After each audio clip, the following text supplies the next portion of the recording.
possible, go back.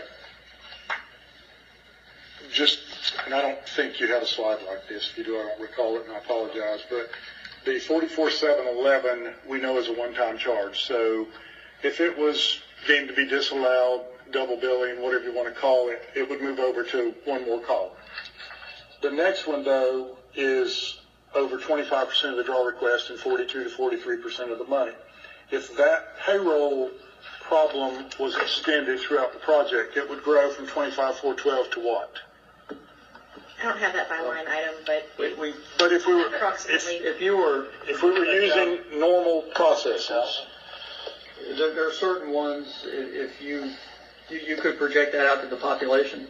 My whole point here is if the board had a way to look at the costs that were one-time charges and the ones that were extendable over the full project, then they could discern on what ultimately would be disallowed or not disallowed.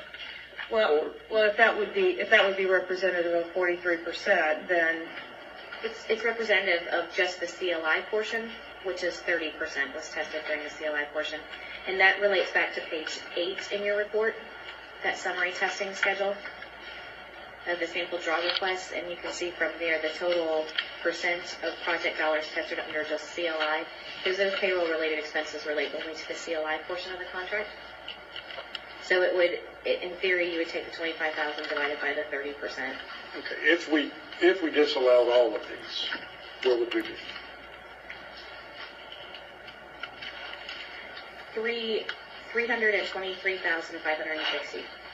So if we extend them throughout the project, we'd have a disallowance of 323,000. And then you would have the advances of the 400,000. Yes. And then there would be the final closeout to make sure that all the expenditures could be accounted for. But how would you draws, I should say, could be accounted for by actual expenditures. So how would you deal with it? Does Mr. Bond write us a check back? Well, do we determine that they were errors, they were fraud, they were what? How do you reconcile? You're saying that we need to reconcile. This is the essence of reconciliation. We also know he put $1.5 million more into the project. Do we take that money off of the money he's put in and say, okay, you say you put 1.5 in, we're going to take 300,000 off, so you only put 1.2 in? What does it mean? That is a board decision. And that is the contract term. That's why we said the contract term extends through June 30th. So that's a board decision to allow any potential question or disallowed cost to be applied to the additional money spent by Continuum after the draws ceased from IDA. That's a board decision. Do we get law enforcement involved? I think they're already involved.